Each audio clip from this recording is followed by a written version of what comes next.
So today we're going to talk about something that's probably not the most attractive cybersecurity topic. Yes, I'm talking about Microsoft updates, patch management. Once again on the channel, I told you I was going to share things that are real from the job, not just the things that are clickbait and exciting. This is the real deal. So let's jump into Windows updates. So this April, according to the Hacker News, Microsoft patched 125 flaws, including an actively exploited Windows CLFS vulnerability. So I'm going to show you some of those patches that were released for the month of April. So if you notice on my screen down here in the bottom right hand corner, I have this little thing saying we got Windows updates available. Okay. And when I drag that over, it shows here. So we've got a cumulative update for Windows 11 24H2.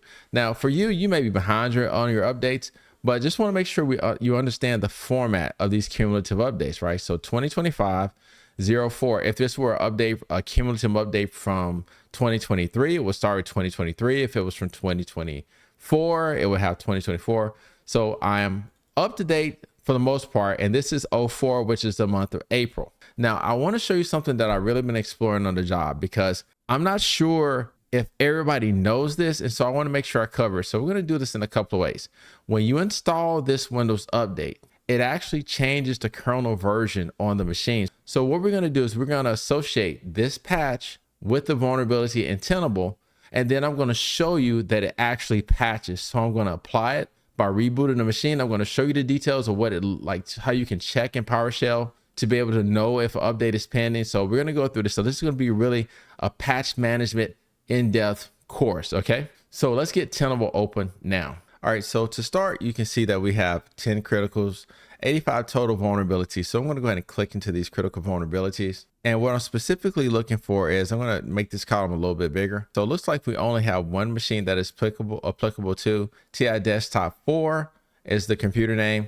And so when I click in it, it's going to show me, basically it tells me what the vulnerability is. Okay, so, and it's all right, just want to make sure, let's go through and let's do the assessment here. Okay, so we're looking at the vulnerability information. Exploits are available. That's really important. It can be exploited over port 445 using TCP. Okay. If you watch my dashboard video, here it is right here. These are the vector things I was talking about. So I'm going to have to do a whole video just breaking down the vectors so you can reference that. The CVSS base score, a 10 out of 10 here. Okay.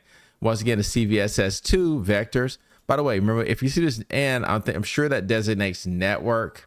So that's something I've looked at, but once again, I need to dig into it because I want to make sure I give you a comprehensive guide on that. It was first seen on 410. Today it's 411. So you see vulnerability age is 1 day old. Remember the VPR score. This is where Tenable looks at additional information and they determine if the vulnerability is super risky or not. So this one has a VPR score of 9.2, which means that in addition to the CVSS rating that it has of 10s, right? It's a CVSS base CVSS v3 8.8, CVSS base score version 2 is 10, and then VPR score is 9.2. That tells you that and don't forget there are exploits available. So this is something that every organization should be patching immediately. Okay, so that's the evidence is here. We got the information from multiple sources saying that's what we need to do. I need to do a whole video on this whole CVSS impact score and stuff like that. Not as familiar with how that rates into it, but it's only a 5.9. Okay, and so then we have all the CVSS numbers. Okay, so looking at that information, now I'm going to pivot here. And I'm going to say a remote host is missing a security update 505.5523. All right, this is 505.5523. Okay, so it's missing this. Now, keep in mind, we were just able to see it, and I showed you the box is already open, but just want to make sure everybody knows how to do all of these things. So if you type Windows Update, it'll show you check for updates. If you click on that, that brings up this screen, okay, or this dialog box or this window. And that way you can go ahead and you can actually check. Okay, so it's saying it's missing 505.5523. That is 505.5523. So the vulnerability management tool, Tenable, is scanning and identifying that this vulnerability exists. I'm on the actual machine and I'm verifying that the vulnerability exists. But what if I was not on the machine? What if I had to do all this remotely? Well, let's simulate that too. Let's make this more realistic, because when we're doing these vulnerability assessments and remediating vulnerability, it's pretty much always going to be remote. Okay, so let's do the whole thing. Okay, so now we're going to pull Sentinel-1 into this, right? So we're going to go ahead and click on the host, TI Desktop 4. We're going to remote into the device. Okay, so now I'm actually on the machine. So this is where I've got to be able to, I need to be able to pull the equivalent information that I have here. Once again, if we're doing this in a large environment, then we would even do this a little bit differently, because we basically would have a script that's running, or we have some kind of tool that gives us the option that we've already scheduled to push the updates at a certain time period and reboot the machine at a certain time period here. So I can't necessarily simulate all of it, but the first thing we want to do is we need to like see if the patch is there. Okay. And let's do this via command line. So to find this, we need to look up, I'm going to show you exactly how I search this. So we're going to say Windows, let's see, check for Windows updates, PowerShell. Okay, that is how I do it. And when I do that, it's going to take me to a few sources here. So I'm in Google. So this is the one I'm looking for right here. Install module PS Windows update. Okay, so I'm going to copy this. I'm going to paste this directly into the window. So once I install this module that allows me to check for Windows update, I'm going to show you the next thing. Okay, it's going to prompt, it's going to say, yes, do you want to install this? I'm going to choose yes. And it's basically use this NuGet as what I think it is. If you know exactly, if I'm saying it wrong, please let me know. Okay, so I'm going to just say A for all, to do yes to all, to make sure that we get all of these installed without me continuing to get prompt. So now once I've installed it, I've got to do an import. So I'm going to do an import module. All right, so now that I've done that, so now I can do a get Windows update command right here. Okay, I'm showing you the entire procedure because I want you to know, in case you don't have this video, want you to know how to get it. So when I do for the check for Windows update, this is going to take a little while for it to go through and check for Windows updates. And then I'm going to verify this in the command line and show you that against the graphical interface. And we're also going to compare it against Tenable. That way I'm showing you the remote terminal. Okay, here it is right here. So remember 505. And so we got multiple cumulative updates. One's for .NET. Hate that it truncates like that. I haven't figured out how to do the format. I can do, maybe I do a format list. Is it dash format list? Nah, it's one of those commands. So anyway, I'll figure it out. So what we want to do here is, if you know the command, put it in the chat, by the way. I can't think of it right now. So once we have this here, we look in our update. There's 505.5523. We got a security intelligence update. But if you look at the graphical interface, there it is right there. Okay. Now there are some additional updates that are available that you can see. Let's see. We should have an option to see additional updates. I don't want to pause updates. I don't want to get them to, we can look at the updates. Update history, by the way, this shows you what has been installed already. And these are cumulative updates. So you can see I have 2025-03, 02, 01. These are for .NET. That's a different one for 01. So this is a cumulative update. And I'm going to get into the thing that's really important. So I want you to look at this in Tenable. When this security update installs, this whole number doesn't change. Only the last 4 of the number will change. It's going to change the kernel version by just modifying the number. And this is something like this is the major and minor version, something else. Like there's a format while they are all in this, you know. So once again, that may be another video. Let me know if you want me to do a video on it. But you got the major version, and then the sub version, and then something else, and then I forgot I talked about this at work because we were going through it. But here's the deal. I can go here. I'm just going to hit Google, and I just dropped this in here. And what it says, I found these results on search. Oh, thanks, Google. All right. So the thing is, if I take these off, right, that tells me that basically I'm on Windows 11. So we're just going to look at the first 2 numbers, okay? Because they tell you a lot. The first few numbers are going to tell us. All right. So, and by the way, this is the page that's actually showing me the release history. So, I got to take the 10 off. So that's another thing that you'll find when you're searching for this. So when I see 26.100, that's showing me that this is Windows 11 version 24H2. That is the actual operating system version. Windows 11 24H2. However, even though I'm in Windows 11 24H2, don't forget I have these minor numbers also, okay? That Tenable is showing me. So the 3476, do I see the 3476? Let's find out. There it is right there. So this will tell me that that I've already got the March update, which changes the build number to, right, 2600 3476. When I look at Tenable, see it's going to be 3775. So if I go back to the release history, you see what this is going to do? There was one for 327, but 3775. So when I finish the update, my kernel version should change to 3775. And Tenable will recognize that my kernel version has changed to this 3775, and it will mark the vulnerability as remediated. It may check some other stuff, but I'm just giving you some of the basics, some of the things that I've discovered as I've been working through this. So how can I check the kernel version here? Well, it gives us a clue because Tenable tells us where the kernel is. It's right here. So I can use a PowerShell command called get. I'm going to put this in parentheses. Actually, I'll do it like this first so you can see get item property. All right. Path. And I'm going to put this in parentheses. I'm going to right click. Different shells operate different. So I have to always right click when I'm doing here. And if I got my syntax correct, it's like, okay, all right, that's good. Okay. So, all right, I did the get item. It shows me the kernel, but it doesn't show me the version information. So I put a parentheses around it and I type .version info. When I type that, that gives me the kernel version. Okay. So that's how you can get the version information of just about any file on Tenable. I don't know if it works. I know it works on executables. Okay. Not sure about DLLs and other files, but so now what I've confirmed here is I'm on a machine. I've confirmed 3476 is the kernel version ends in 3476. I've also correlated that with Tenable. Okay.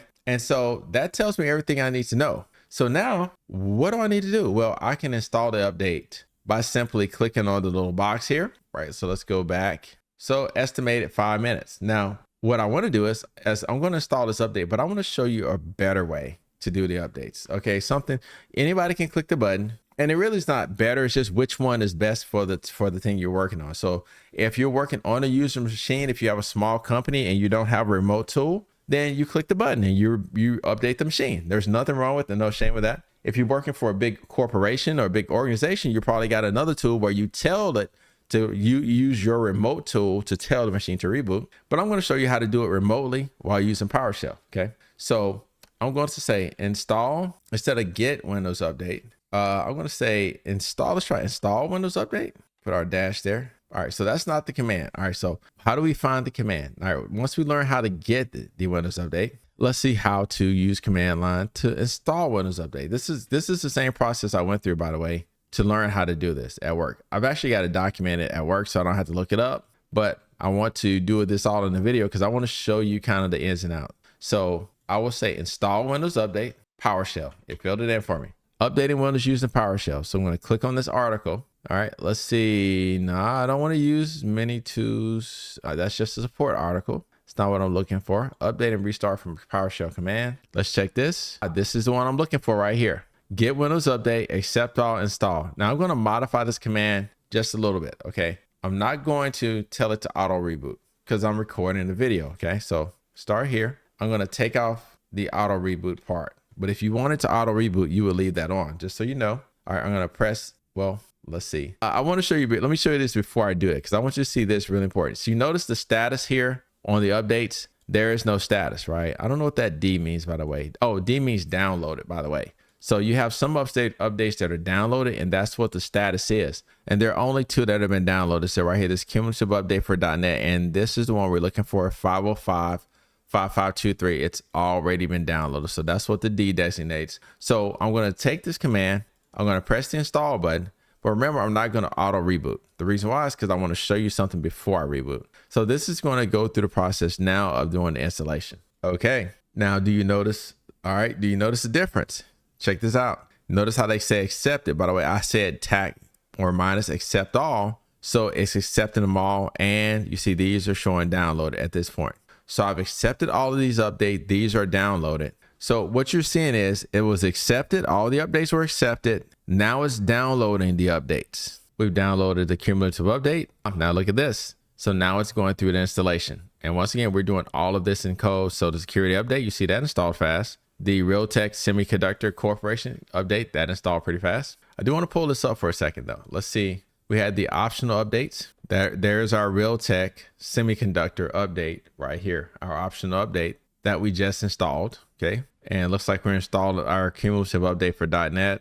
The cumulative update for March, which is going to be 2025-04, which is going to be the 505.5523. That one will take a little bit longer to install. And then it's going to flip what's called the reboot flag on the machine. And that's how these programs know that your computer needs a reboot. You'll see it in the interface, but I'm going to show it to you in PowerShell also. Okay. All right. There it is. So reboot is required. We want to reboot the machine, but there's a couple of things I want to show you before we reboot the machine. I'm going to say no to stop the reboot, because now, if you want to reboot, you could just choose yes.